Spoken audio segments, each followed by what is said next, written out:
This is a completely true story. So sorry it's so long. When I was probably 13, my family and I were on our way home from a Wednesday night church service. My mom was in the driver's seat and I was behind her in the back. My 5-year-old brother was in the middle, and my 10-year-old sister on his other side. We were just down the road from the church, but it was a country road, and late, so there was no light and no one else on the road. We were just coming up to our turn when all of the sudden a car comes swerving from our turning spot. This little car was taking the turn so fast that they came into our lane and almost hit us. We swerved as they tried to get in their own lane before we collided. Unfortunately for them, they overcorrected and their car flipped and landed on the driver's side door in the ditch. My mom, of course, hits the brakes and immediately jumps out of the car to go help whoever was in there. She got about 3 steps away from our car and stopped dead in her tracks. My sister and I are sitting there with our mouths hanging wide open, having no clue what to do. All I could think is, this isn't actually happening to us. This kind of stuff only happens in movies. But why isn't my mom going to help the person? It was summer, so we had all our windows halfway down. I heard a person start yelling help from inside, and my mom starts moving again to help him. But for some reason, she stops again in the center of the road. Another car flies us behind us, and the guy doesn't hesitate to jump out and run up to the crash to help. The man gets to the car and starts prying the passenger door open so the guy inside can get out. I can see my mom wants to run and help, but it's like she can't move from that spot. The Good Samaritan that pulled up behind us is able to get the door popped open. The guy from inside crawls out the door and gets into a frog-like crouching position on top of the car. At this point, my mom starts taking shuffle steps back to the car. When I look back at the guy, he has this crazy look on his face. He looks directly at our car and my mom and launches himself off the top of the car and hits the guy who was helping him. He starts running for our car at the same time. My mom turns and runs for our car. He must have knew he couldn't get there before my mom did, because he changed directions and moves to the car behind us. My mom jumps in and locks our doors. Just as the guy jumps in, the empty driver's seat of the car behind us, he slams on the gas before he has even closed the door and almost hits us taking off a second time. Next thing we know, the guy who was just carjacked runs up to my mom's window and starts screaming and knocking on the window. My mom is of course shaken and doesn't want to roll down the window, so she settles for cracking it so we can understand what he is saying. He is yelling, asking us to call 911 because his phone was in the car along with his girlfriend. So of course my mom starts searching for her phone to call, but because she is so frantic from what just happened that she can't seem to find it. So I take a break from keeping my little brother and sister calm and dial 911 on my phone and hand it to her. While she is explaining what happened to the 911 operator, we hear a woman scream down the road. The man that was at our window takes off running, and a few minutes later comes back with a severely scraped up woman in his arms that turned out to be his girlfriend. My mom unlocks the doors at this point, and he sets her in the passenger seat while we wait for the cops. The girlfriend told us that he noticed her while he was speeding off and tried to hit her, but she scratched and punched at him, and while trying to plead with him to stop the car. He kept coming at her though, and finally rolled down the window and pushed her out, going about 60. The cops finally show up and talk to all of us to get our stories. While talking to one officer, he told my mom that the man had shot and killed a man behind some apartment complex. That's why he was driving so fast and trying to get away. When we finally got home, we were all told to go to bed. But of course, I wouldn't be able to sleep that night. So I went downstairs to talk to my mom. I worked up the courage to ask her why she stopped running to the car when the other guy didn't. She told me she had such a strong feeling that she should stay in the car with us that it was almost like she could hear it. When she heard him start yelling for help, she ran to help again. But just like last time, she got the overwhelming feeling not to go to the car. To this day, I wonder what would have happened if my mom hadn't listened to that feeling. The man could have easily overpowered her and gotten to the car if she had been any further away. I should also mention the man was caught that night trying to steal a new car. He had already ditched the car he stole from behind us, so the thing that really helped him get convicted was that when the woman was fighting him off, she grabbed the wrap off his head before falling out. She didn't know she did till the police got there and found it by where she was pushed. He did go to jail, but I was never informed of how long or anything else, and honestly, I never cared to ask.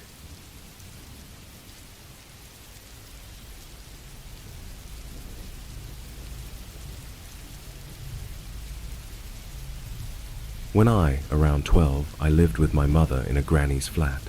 The flat was connected to the old person's house and was built by his son. Let's call the neighbor Harry. There were 3 ways to enter the yard, one being from Harry's backyard, one being by the driveway, and the other being on one of the walls, aka the main entrance.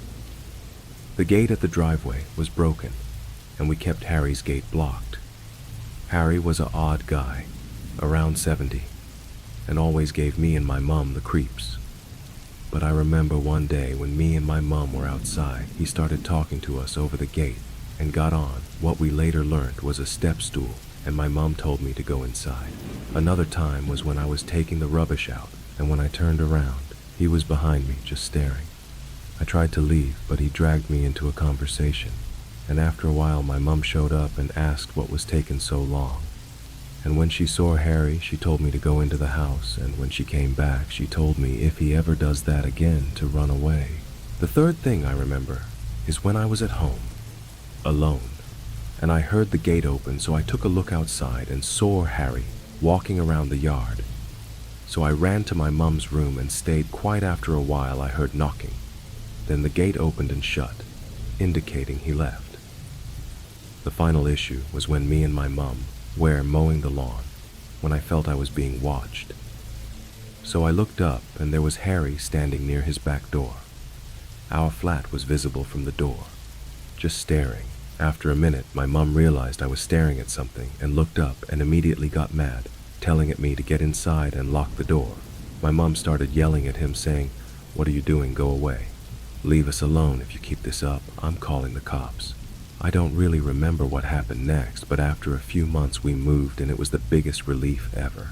My mom told the son what had happened after my mom yelled at him, and I'm guessing the son told his dad to leave us alone, but it was definitely creepy.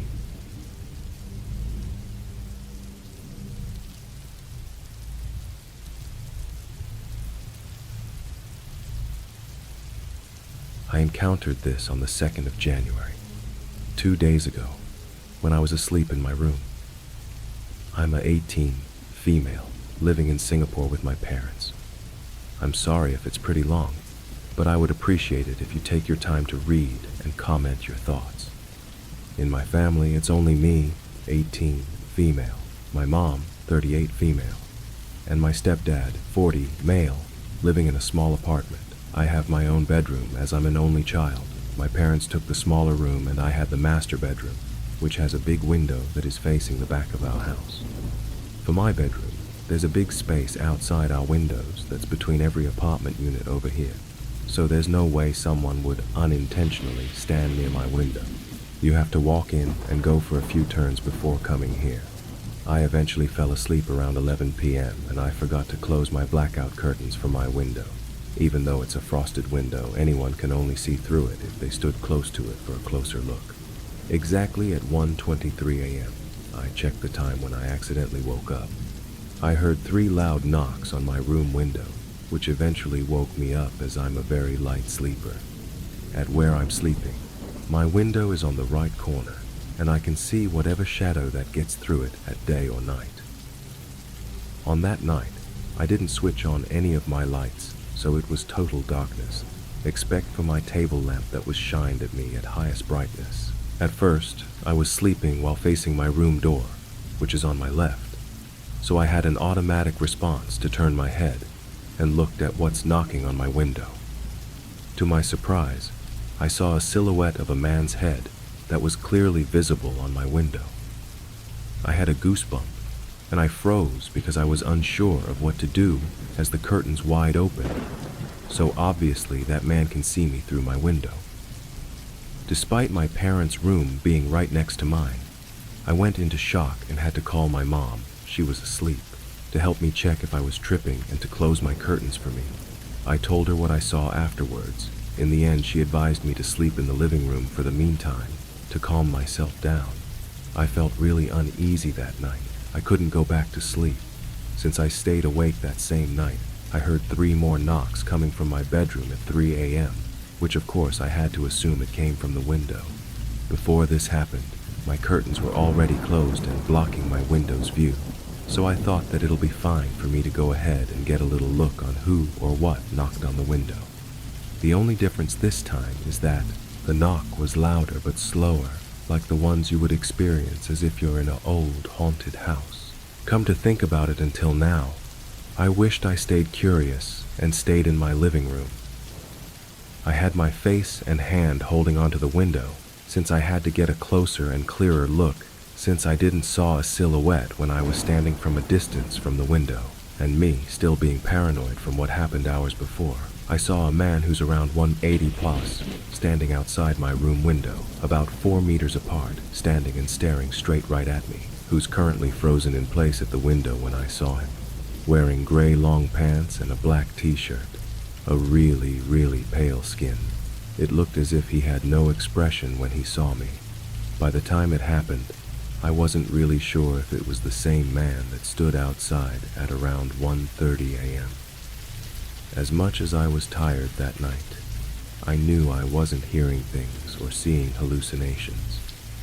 I was perfectly wide awake when I saw that man. Moral of the story: always check your windows before falling asleep, and best to get a blackout curtain to protect yourself. Of course, guard your window with protective measures.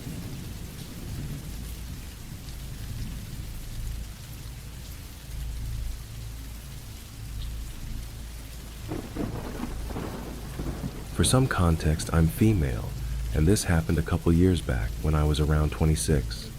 This happened in a big city. I was out with my dog, a little Chihuahua, heading to a vet appointment. I forgot what happened at the time, but it ended up being nothing serious. But I was pretty anxious and focused on getting to the vet ASAP. I was wearing a mask because it was in the middle of the worst part of COVID, and I was wearing a t-shirt with my university on it. I suddenly lock eyes with a guy on the sidewalk, headed in the opposite direction, and he comes up to me while I'm walking and goes, "You went to X university?" I said yes, and he started to walk with me along the sidewalk, the opposite way he was headed, side by side, explaining what a great school it is and how he's in grad school there. Somehow I felt like this was very unlikely. He looked 30 plus and didn't seem to know anything about the college and didn't give any details. He starts asking me more questions, and at this point, I'm speed walking down the block, and he just keeps walking right next to me. My dog at this point is getting really antsy, and I'm incredibly uncomfortable as I have no clue who this guy is or why he's trying to walk with me on a busy sidewalk. Suddenly, my dog starts to bark and growl at him aggressively, and he doesn't seem to care and just keeps walking with me. At this point, it's been like 5-10 street blocks with me trying to keep my dog from growling and barking and him asking me questions. I try to explain I'm going to a vet appointment, but I was nervous. Eventually he goes, "Can I see you without your mask?" And I legit flat out say no, to which his eyebrows go up like he's shocked. He keeps pushing, and I keep flatly telling him no. Then he tells me he wants to go get coffee with him, and if I want to come, and I decline and tell him I have a boyfriend, which I do, and assured him I was getting engaged soon. My dog is still flipping an absolute shit, barking aggressively at him. But finally, after like 10 streets, after he realized I'm taken, this dude departs and leaves me alone. Now I know the most likely explanation is, guy thought I was pretty, wanted to ask me out on a date, and he was awkward. But holy shit, please do not follow a young woman down 10 streets who you don't know.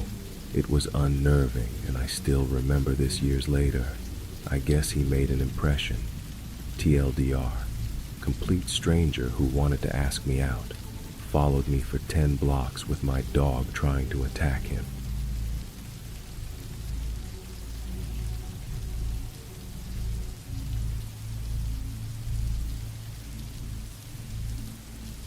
This happened a few years ago and still rattles me when I think about it. For context, I am a female. At the time was around 25 years old.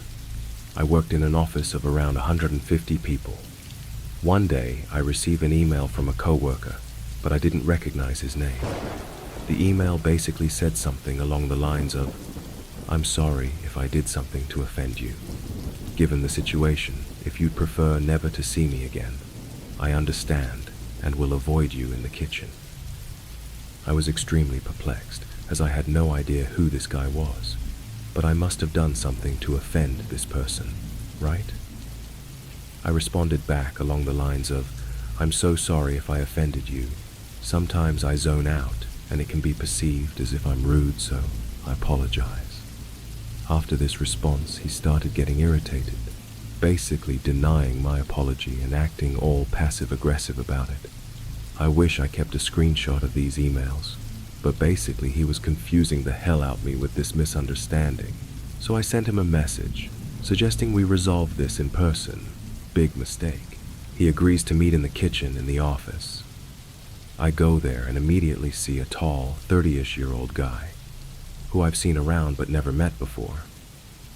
I explain to him that I apologize, but I truthfully have no idea who he is, have never even met him before, and don't want any issues. What happens after made me very concerned. His face flushed bright red, and he looked visibly angry. He was stuttering and denying that I didn't know who he was, and then says, "You've been staring at me for months. When you made eye contact with me, you gasped and ran away." Okay. What the fuck? I strongly denied this and told him it was a mistake, and he kept insisting that I've been staring at him for months, and he could always see me doing it. Eventually, I realized he couldn't see reason and decided to end the conversation. Upon reflection, I realized that it's possible he thought I was staring at him, because when you walk in the hallway next to the kitchen, there is a room with glass at the end where a bunch of desks are. His desk would be right in the line of sight if I was walking down the hallway, and he had a funny sticker on his desk I'd sometimes look at. But this seems like a huge stretch. After this incident, a coworker pulls me over and asks me why I was talking to him. I explained the situation.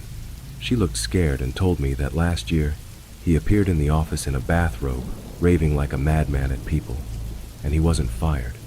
Was I dealing with someone in the midst of psychosis? Was he dangerous? No clue, but I reported this ASAP to my manager, who took it seriously enough to tell his manager. I don't think he works there anymore. Thankfully, I left this company 2 weeks later, but I was extra cautious to not go anywhere near this dude. TLDR, strange coworker at work convinced himself that I was staring at him for months.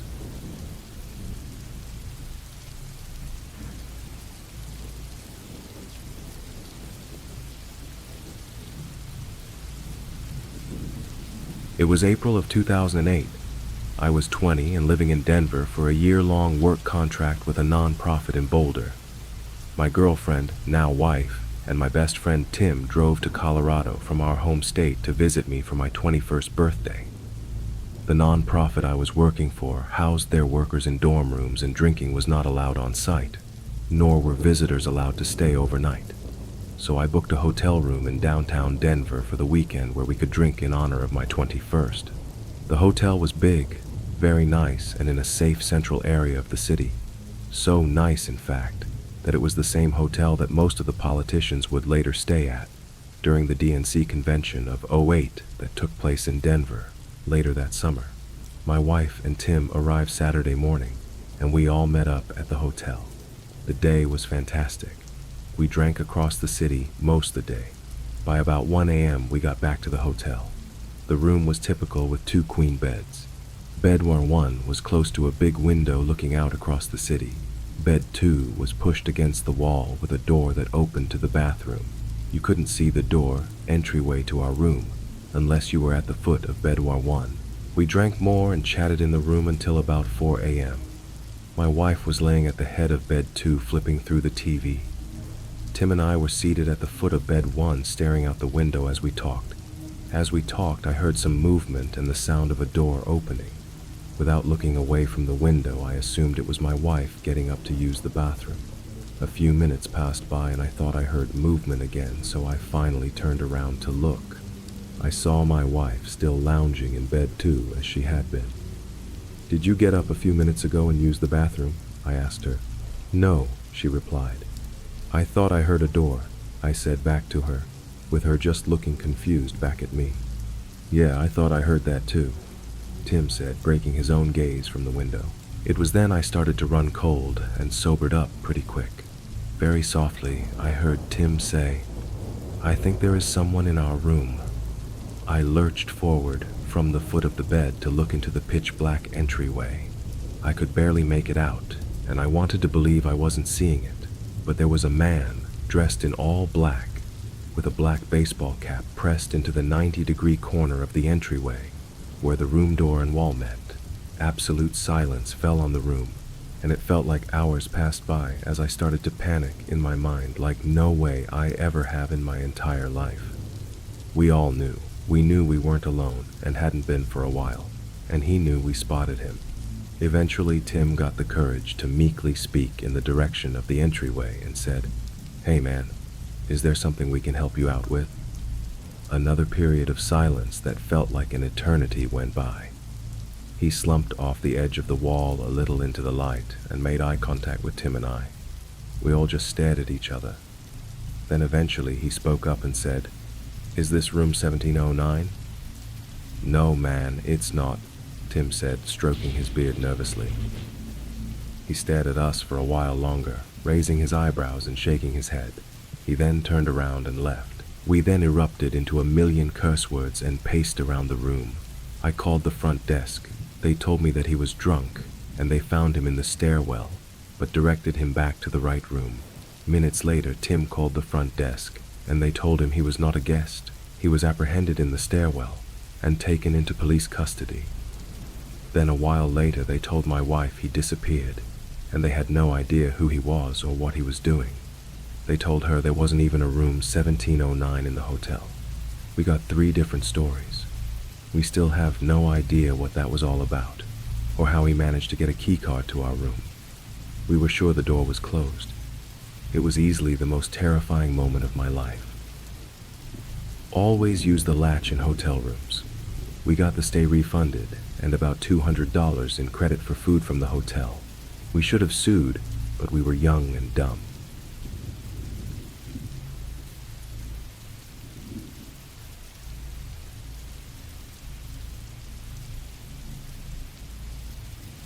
I grew up in Wolverhampton in the West Midlands, UK.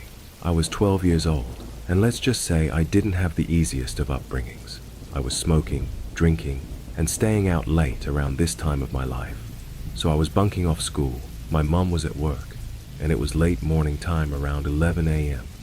I wanted to buy some cigarettes, but as I was well under the legal age was 16 at this time, I had to hang around outside the shop and ask strangers if they would take my money and purchase them for me.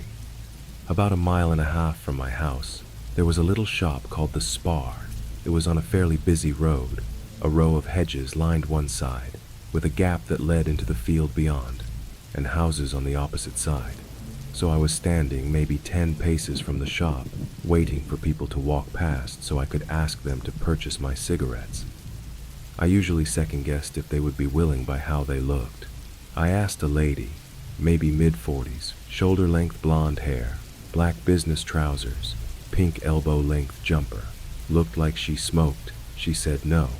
I asked a guy, maybe mid-50s, shaved brown hair. He was wearing blue jeans and a white shirt. He ignored me. So I was getting desperate by this point, and decided upon asking anybody that came by. Then I see a rather disheveled-looking man coming up the road towards me past the row of hedges. He was wearing dirty, dark brown suit trousers and a buttoned-up dark brown, but not the same shade of brown, dirty velvet jacket. He had a black bowler kind of hat on, and he kind of limped a little as he walked. As he got closer to me, and I was trying to suss out if he looked like the type that would possibly purchase a 12-year-old cigarettes, I noticed that he was probably homeless, and possibly in his late 50s, early 60s. But I thought, he probably smokes. I'll ask him. As he approached me, I gave him the usual line. "Excuse me, mate. Would you please go into that shop and get some fags for me?" He stopped and thought for a second, then said, "How old are you?" I lied. "I'm 15, almost 16. Then he said, "All right, which ones do you want?" and held out a really dirty hand. I gave him my money and asked him to get me 10 sovereign. I had the exact change. He goes into the shop, and I'm waiting outside excited. I'm finally getting my cigarettes and can go home and chill out before I have to leave the house again to make it look like I've just got home from school. He comes out and gives me 20 sovereign. I am miffed to say the least and say, "But I only gave you enough money for 10. And I start panicking because I don't have any extra money on me to give him. At this point, he hooks my arm in his, very tightly holding my arm very firmly to his side, and starts to walk back towards the hedge-lined road. All the while, he's telling me how I can make up for not having the extra money for the cigarettes. I'm kind of stunned at this point, and my mind is blank. I guess I was in some kind of shock. He leads me through the gap in the hedges and into the field, all the while talking non-stop, still briskly walking with my arm locked in his. He's telling me how I can come to his house and help him fix the roof tiles. I'm still in silent shock. The field is huge, and I can see it leads into more fields and more fields. I can hear the cars behind me getting more distant. I can't see any houses for miles. There's just fields. He's still talking, but I'm not taking in what he is saying. My mind starts to race. I finally realize that something about this isn't quite right, and I have to get away. As he is still walking, still holding my arm, I suddenly and violently pull back. With my arm straight, it slides my arm out of his very quickly, and he goes flying forwards and lands in a heap on the floor, and I take one big step backwards. I'm terrified at this point, but still in shock. I can't speak. He's laying on the ground, groaning, holding his leg, like he is in a lot of pain. "Why'd you do that for?" "Ah, you've really hurt me. Help me up. Help me up." He's holding his leg and holding his hand out for me to help him up. I'm frozen. My mind is racing so fast. I'm looking at this disheveled man right in the eye, laying on the ground, groaning like he is in pain. But something about this situation didn't sit right with me. My gut was telling me to run. Don't help him up. "I brought you those cigarettes, didn't I? I helped you out. Why'd you do this? You've hurt me. Help me up." I take another step backwards, all the while looking into his green eyes. All of a sudden, he stops groaning and asking for me to help him up. He points his finger at me, looking me right in the eye, and says, "You're a smart girl." It was like an electric shock ran through my body, and I turn and run. I don't look back. I just run as fast as I can. When I've gotten off the hedge-lined road and turned into the next road, I slow as I'm out of breath. I start bawling my eyes out, and I'm shaking uncontrollably. I keep checking behind me, catch my breath, and don't stop running until I get home. Least to say, I was terrified I'd bump into that man again, and I never tried to buy cigarettes from that shop ever again.